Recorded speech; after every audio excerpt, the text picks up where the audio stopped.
మరి ముఖ్యమంత్రి అన్నప్పుడు మేము అందరి దగ్గర పోతాము, అందరు మంత్రుల దగ్గరకు పోయినాము. నేను 2 సార్లు ఎంపీ ఉన్న ప్రధానమంత్రిని కలిసిన, మంత్రులను కలిసినాము, రాష్ట్రానికి రావాల్సిన రైల్వే గురించి రైల్వే మంత్రులను కలిసినాము, హైవే గురించి నేషనల్ హైవే మంత్రి నితిన్ గడ్కరీని కలిసినాము, మరి సివిల్ సప్లై ఫుడ్ కార్పొరేషన్ మంత్రులను కలిసినాము. ఏ రోజు కూడా ఢిల్లీలో ఉన్నన్ని రోజులు మేము మంత్రులను కలిసి మాకు రావాల్సిన మరి తెలంగాణ రాష్ట్రానికి మా నియోజకవర్గం రావాల్సిన నిధుల గురించి కొట్లాడినాము. అదే తరహాలో ఇప్పుడు కూడా పోయినాం. ప్రధానమంత్రిని కూడా నేను 3 సార్లు కలిసిన.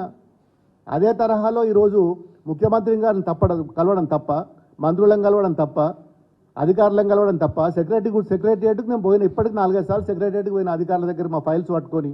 ఎందుకు పోకూడదండి? దీన్ని పట్టుకొని వార్తలలో పెద్ద పేపర్లలో రాయడం అనేది కరెక్ట్ కాదు.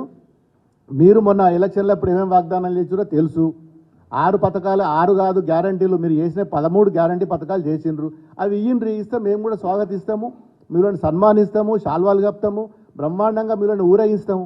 ప్రజలకు ఏమి ఇచ్చారు? మొన్న పవర్ యూనిట్ 200 యూనిట్లు ఫ్రీ ఇస్తామన్నారు, 4,000 రూపాయలు పెన్షన్ ఇస్తామన్నారు, మహిళలకు ప్రతి 2,500 ఇస్తామన్నారు, మరి రైతు బంధు వేస్తామన్నారు. నిన్న రైతు బంధు అడిగితే ఒక ఊర్లో పోతే కోమటిరెడ్డి వెంకటరెడ్డి గారు చెప్తాడు కొట్టురే అంటుండ్రు. ఇదేనా సంస్కారం? వల్ల చెప్తాడు కొట్టుకోవడానికే నేను గవర్నమెంట్లో నిన్ను రూల్లో సీట్లో కూర్చుండబెట్టినరా? చెప్తోటి కొడితే అది ఏం సంస్కారం? అది ఇవి వాళ్ళు చేసే పనులు. ఇలా 15 రోజుల తర్వాత కూడా మాకు మల్లన్న సాగర్ ప్రాజెక్టులకి నీళ్ళు వదిలేక మొత్తం మన మొక్కజొన్నలు ఎండిపోతున్నాయి, పొద్దుతిరుగుడు ఎండిపోయింది, వరిసేనులు ఎండిపోతున్నాయి. తుకాలు నాటుకొచ్చిన తుకాలు కూడా మరి నాటేసుకుందామంటే కూడా నీళ్ళు వదులుతలేరు. 15 రోజుల తర్వాత ఇవాళ వచ్చి మంత్రి గారు వచ్చి ఇలా ప్రోగ్రాం పెట్టింది. దానికి ఎవరు? మొత్తం కాంగ్రెస్ కార్యకర్తలు వాళ్ళనే చీఫ్ గెస్టులు, వాళ్ళే స్టేజ్ మీద వాళ్ళే, ప్రోటోకాల్ దాంట్లో వాళ్ళే, అన్నిట్లలో కూడా వాళ్ళే. ఇలా వాళ్ళ సంస్కారం అది, మా సంస్కారం ఇది. మేము మొన్నటి వరకు కూడా నా దగ్గర రఘునందన్ రావు గారు బీజేపీ ఎమ్మెల్యే ఉండే, వాళ్ళు సభాధ్యక్షులుగా వాళ్ళ ఫోటో మేము అది కూడా చూపిస్తాను నేను ఎట్లా పెట్టినాం మేము. మరి ఆ సంస్కారం కూడా లేకపోతే ఎట్లా వీళ్ళకు?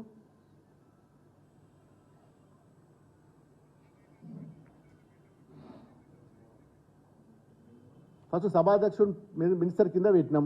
మరి అదే తరహాలో వీళ్ళు కూడా పెట్టాలి కదా గతంలో పెట్టినట్టు.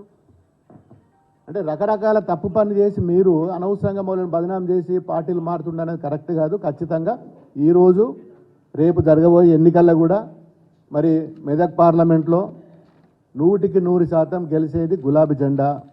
మా ఎంపీగా మేము మా గౌరవ కేసీఆర్ గారు ఎవరైతే అభ్యర్థిని మరి అవకాశం ఇస్తాడో మరి దానికి 100% రేపు జరగబోయే ఎన్నికల్లో కూడా మీరు చేసిన వాగ్దానాలు, మీరు చేయబోయే వాగ్దానాలు ఏమున్నాయో అవన్నీ కూడా ఎండగడతాం. అవసరం అనుకుంటే మరి రోడ్డు మీదకి వస్తాం. మాకు ఏదైనా కొత్త ఏం కాదు. ధర్నాలు చేసైనా ఏదైనా ఇలా ప్రజలకు ఏదైతే మాట ఇచ్చిండ్రో మీరు ఆ మాట నిలబెట్టే వరకు కూడా మేము పోరాటం చేస్తాం.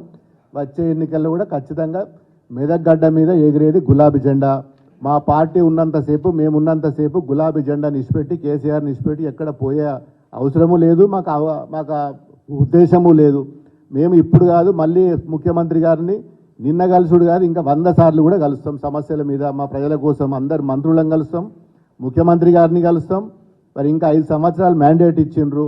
మరి ప్రతి నెలకు ఒకసారైనా కలుస్తాం, 2 నెలలకు ఒకసారైనా కలుస్తాం. ఏ అవసరం ఉన్నా కానీ ముఖ్యమంత్రులను, మంత్రులను, చీఫ్ సెక్రటరీలను అందరినీ కలుస్తాం. అవకాశం వాళ్ళు వాగ్దానాలు ఇచ్చినా తీయకపోతే కూడా దాని మీద కూడా అన్ని విధాల పోరాటం చేస్తాం. ప్రజల కోసం పోరాటం చేసిన పార్టీ ఇలా బీఆర్ఎస్ పార్టీ. మరి మా మీద అనవసరమైన దుష్ప్రచారాలు చేస్తే మాత్రం ఊరుకునేది లేదు. ఖచ్చితంగా ఎండగడతాం. మీరు చేసిన మొన్న ఎలక్షన్లో ఇచ్చిన వాగ్దానాలు ఏదైతుందో అవి పూర్తి చేసే వరకు కూడా మా పోరాటం ఆగది.